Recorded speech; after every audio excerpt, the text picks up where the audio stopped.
Hello students, welcome back to my channel twin physics. আজ আমাদের আলোচনার টপিক ক্লাস 12 এর ছায়াপ্রকাশনী বই থেকে যে সলিউশন সিরিজটা চলছিল তার আজকে পরিবর্তী প্রবাহ অর্থাৎ অল্টারনেটিং কারেন্ট অধ্যায় থেকে এমসিকিউ #2।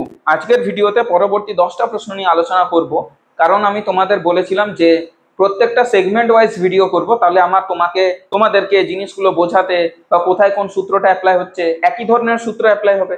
যেহেতু সেগমেন্ট ওয়াইজ দিয়েছে, ক্লাস 11 এর তোমাদের ভাই বোনদের কিন্তু সেই সেগমেন্ট ওয়াইজ কোয়েশ্চেন্স গুলো দেয়নি, একসাথে সমস্ত কিছু ঢেলে দিয়ে দিয়েছে। তো ব্যাপারটা যেটা দাঁড়ালো যে এইখানে কিন্তু সেগমেন্ট ওয়াইজ প্রশ্নগুলো দিয়েছে।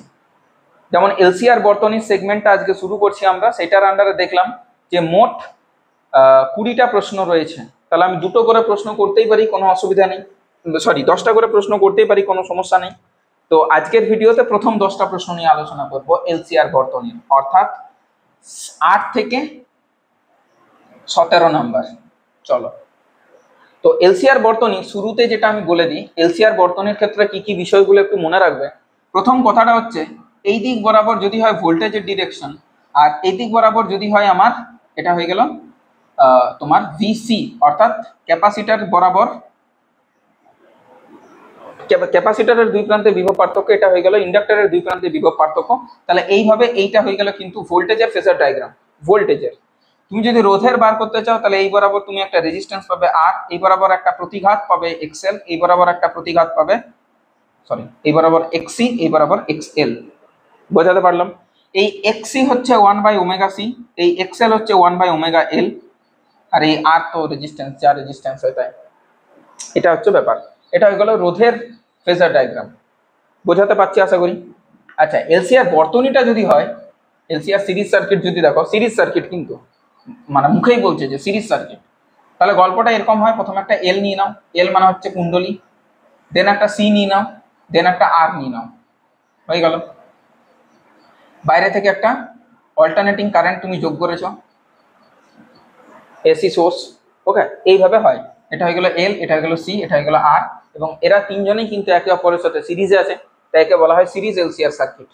আর কি কি বলতে পারি, এখানে যে মেন রোধ বা বলা উচিত প্রতিরোধ, সেটা হয় √r² plus XL difference with XC তার হোল স্কোয়ার। ডিফারেন্সটা কেন বললাম, যেটা বেশি হবে বেশি থেকে ছোটকে বেশি থেকে কমকে বিয়োগ করে তার স্কোয়ার, এটা হলো ব্যাপার। এই জেড আবার ট্যান থিটা হয়, এই জেড হলো ট্যান থিটা। এবার ট্যান থিটা মানে কি হয়, লম্ব বাই ভূমি। এই জেডটা হচ্ছে তোমাদের কি ট্যান থিটা, এইভাবে বার করতে পারো। সরি, জেডটা ট্যান থিটা নয়, ট্যান থিটাটা হয়ে যাবে তোমাদের, ট্যান থিটাটা হয়ে যাবে তোমাদের, এটা হচ্ছে মানে এক্সএল মাইনাস এক্সি ডিভাইডেড বাই আর, এটা হয়ে যাবে তোমাদের ট্যান থিটা। বোঝাতে পারলাম? মানে এটা লম্ব, এটা ভূমি, আর এটা অ্যাকচুয়ালি কি অতিভুজ। দেখো √r লম্ব স্কয়ার প্লাস ভূমি স্কয়ার করা আছে। এটা হলো মূল বক্তব্য আমার। আমি কি কিছু ভুল করছি? Tan theta, tan theta, tan theta, tan theta, tan theta, tan theta, tan theta. Okay okay okay okay okay, no problem. কিছু ভুল তো এখনো পর্যন্ত মনে হচ্ছে না। 1 মিনিট দেখছি, দাঁড়া। এখানে পেয়েছিলাম আমি একটা জায়গায়, তোমাদেরকে বলি তাহলে শোনো। না, ট্যান থিটার তো সেরকম কোনো পেলাম না। যদি কিছু মুশকিল হয় তাহলে আমি বলে দেবো তোমাদের, এটাই মনে হচ্ছে আমার। এর তো লম্ব বাই ভূমি, এটাকে যদি একদিকে করে নাও তাহলে মাইনাস এক্সি হয়ে যাবে, ওপর দিকে করলে তাহলে এক্সএল মাইনাস এক্সি, আর এটা হচ্ছে ভূমি। ঠিক আছে, কোনো অসুবিধা নেই। যেটা বড় সেটা বড় থেকে ছোটকে বিয়োগ করে দিতে হবে, ডিভাইডেড বাই রেজিস্ট্যান্স। এই বিষয়গুলো তোমাদেরকে একটু মাথায় রাখতে হবে।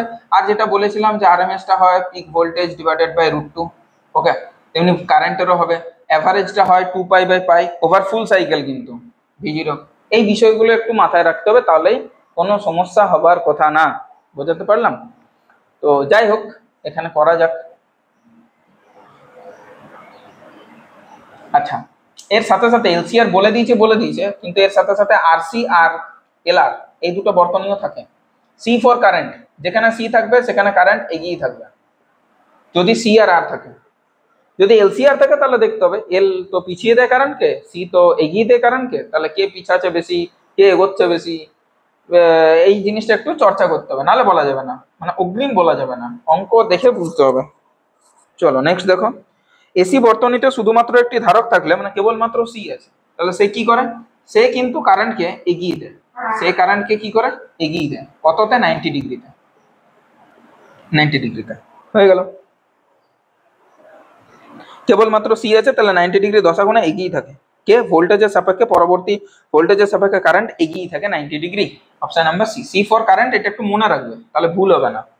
90 নাম্বার, একটি আদর্শ ধারক উভয়ের দুই প্রান্তে নিম্ন মান বিশিষ্ট signal voltage V = V0 sin ω t প্রযুক্ত হলে প্রবাহ ভোল্টেজ সমদশায় থাকে ও আদর্শ ধারক সি এর উভয় প্রান্তে নিম্ন মান বিশিষ্ট সিগন্যাল ভোল্টেজ। আচ্ছা, আদর্শ ধারক আছে, তাহলে গল্পটা যেটা থাকলো সেটা হচ্ছে একটি সম্পূর্ণ চক্রে ধারকটি ভোল্টেজ উৎস থেকে কোনো শক্তি ব্যয় করে না, ভোল্টেজ শক্তি থেকে, আরে ওয়াটলেস পাওয়ার পড়েছিলে, কোনো শক্তি ব্যয় করে না, ওয়াটবিহীন ক্ষমতা, ওয়াটলেস পাওয়ার। অর্থাৎ শুধুমাত্র যদি একটা সি থাকে, ঠিক আছে, এবং সেটা যদি আদর্শ থাকে, অর্থাৎ ও এক্সি প্রোভাইড করলে সেখানে কোনো পাওয়ার লস হয় না, মানে কোনো এনার্জি লস হয় না, এনার্জি লস হবে তবেই তো তুমি পাওয়ার গেইন করবে, তো এনার্জি লস কিন্তু হয় না। ওয়াটলেস পাওয়ার, কোনো ক্ষমতাবিহীন, ওয়াটবিহীন ক্ষমতা, ওই জন্য অপশন নাম্বার এ। এটা নিট 2016-তে জিজ্ঞেস করেছে, নিট 2016-তে জিজ্ঞেস করেছে। নেক্সট দেখো, একটি এলআর বর্তনীতে পরিবর্তী ভোল্টেজ ও পরিবর্তী প্রবাহের দশা পার্থক্য 45 ডিগ্রি, আবেশক জনিত প্রতিঘাতের মানটি হলো। আচ্ছা, এল আর আর, ওকে, ভোল্টেজ আর রেজিস্ট্যান্স, ভোল্টেজ আর কারেন্ট, এই দুটোর মধ্যে সম্পর্ক হচ্ছে 45 ডিগ্রি, ভি আর আই এর মধ্যে সম্পর্ক হচ্ছে 45 ডিগ্রি। এল আছে যেহেতু, তাহলে কে এগিয়ে থাকবে, ভোল্টেজ এগিয়ে আছে, ভোল্টেজটা এগিয়ে আছে, ভি এগিয়ে 45 ডিগ্রি, এটা এগিয়ে আছে কারেন্টের তুলনায়। হলো, আবেশক জনিত প্রতিঘাতের মান, প্রতিঘাত জানতে চেয়েছে, তাহলে কি হবে, tan থিটা ইজিক্যাল টু কি হয়, tan থিটা ইজিক্যাল টু, কিভাবে এটাকে সলভ করা যায়, যেহেতু এটা এলআর সার্কিট তাহলে কেবলমাত্র এক্সএল আসবে, তাহলে এক্সএল বাই আর। ওকে, এবার ভোল্টেজের সাথে কারেন্টের যে সম্পর্ক, ভোল্টেজ আর কারেন্টের সাথে যে সম্পর্ক সেটা হচ্ছে 45 ডিগ্রি, অ্যান্টি ক্লকওয়াইজ হলে পজিটিভ অ্যাঙ্গেল ধরি আমরা, তাহলে এইটাকে আমরা কারেন্ট ধরবো, এটাকে আমরা ভোল্টেজ ধরবো, তাহলে ভোল্টেজ কারেন্টের থেকে অ্যান্টি ক্লকওয়াইজ মানে পজিটিভ, মানে এ এগিয়ে আছে না, তাহলে এইটা ভোল্টেজ, এইটা কারেন্ট, কারেন্টের অ্যান্টি ক্লকওয়াইজ বরাবর গেলে, আমরা ভোল্টেজ পাচ্ছি, তাহলে 45 ডিগ্রি এগিয়ে আছে, এই জিনিসটা বুঝতে পারা গেল, কোনো সমস্যা নেই। তাহলে এইটা যদি 45 ডিগ্রি হয় তাহলে tan 45 ডিগ্রি সেটা হচ্ছে এক্সএল বাই আর, তার মানে tan 45 ডিগ্রি 1 মানে এক্সএল বাই আর, তার মানে এক্সএল ইজিক্যাল টু আর, তাহলে প্রতিঘাতটা কত, আর বরাবর, অর্থাৎ অপশন নাম্বার সি। নেক্সট 11 নম্বর, একটি অনুনাদ অবস্থায় এলসিআর সার্কিটের ধারকত্বের 1/4 করা হলো, সাবেশাঙ্কের মান কত গুণ করতে হবে। অনুনাদি অবস্থাকে, অনুনাদি অবস্থা মানে এইটা, তাহলে 1/2 পাই রুট ওভার এলসি, অর্থাৎ 1/2 পাই রুট ওভার এলসি। ওকে, এটা হয় ফ্রিকোয়েন্সি। এইবার যদি এটাকে আমি কি করি, সিটাকে বলেছে 1/4 মানে c/4, বাট সেম রাখতে চাই, তাহলে এটাকে 4 দিয়ে গুণ করে নাও এল কে, তাহলে এই 4 আর এই 4 কেটে যাবে, তাহলে যা আগে ছিল তাই থাকবে, এলসি ছিল এলসি থাকবে, তাহলে 4 দিয়ে গুণ করতে হবে, সাবেশাঙ্ক 4 দিয়ে গুণ করতে হবে, অপশন নাম্বার এ। নেক্সট 12 নম্বর, একটি এলসিআর শ্রেণী অনুনাদ বর্তনীতে, শ্রেণী অনুনাদ বলছে, অনুনাদ মানে বুঝবে এক্সএল সমান এক্সি, কেবলমাত্র আর এক্সিস্ট করে, এক্সএল বা এক্সি এক্সিস্ট করে না, দুটোই সমান হয়ে যায়, ক্যান্সেল আউট করে। ওকে, ভোল্টেজ প্রবাহ দশা পার্থক্য, শুধু যদি আর এক্সিস্ট করে তো কেবলমাত্র রোধক বর্তনীতে ভোল্টেজ আর কারেন্ট কেমন থাকে, সমদশায় থাকে, সমদশায়। যত তো প্রবলেম এক্সএল এক্সি কে নিয়ে, এবার তারা একে অপরকে ক্যান্সেল আউট করে দিয়েছে, তাহলে তার কোনো এক্সিস্টেন্স থাকবে, তার কোনো উপাংশ থাকবে, তার কোনো প্রভাব থাকবে, থাকবে না, কেবলমাত্র রোধ থাকবে। আর কেবলমাত্র রোধ যদি থাকে তাহলে সেই বর্তনীতে ভোল্টেজ এবং কারেন্ট একই দিকে থাকে বা একই দশায় থাকে, যেভাবে তুমি বলতে চাও। হলো, ভিডিও চলছে, কোনো সমস্যা নেই। 12 হয়ে গেল।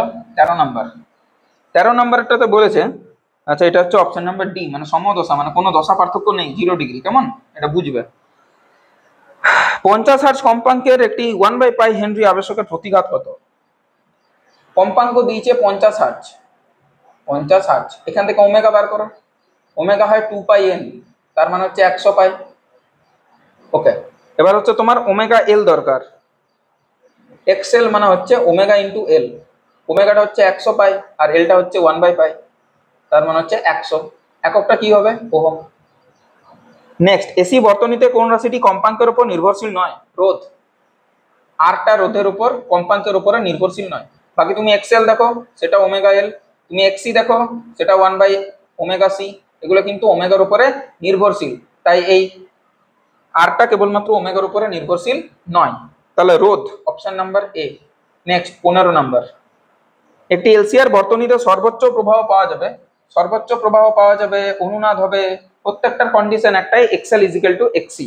কেবলমাত্র একটি রোধ বেঁচে থাকবে আর, এইগুলো যাতে বেঁচে না থাকে, যাতে ক্যান্সেল আউট করতে পারি, কেটে দিতে পারি। তো এইটা হচ্ছে ব্যাপার, এটা শর্ত। তাহলে কি বলছে? এত বলেই দিলাম, এক্সএল যদি এক্সি হয় তবে। 16, একটি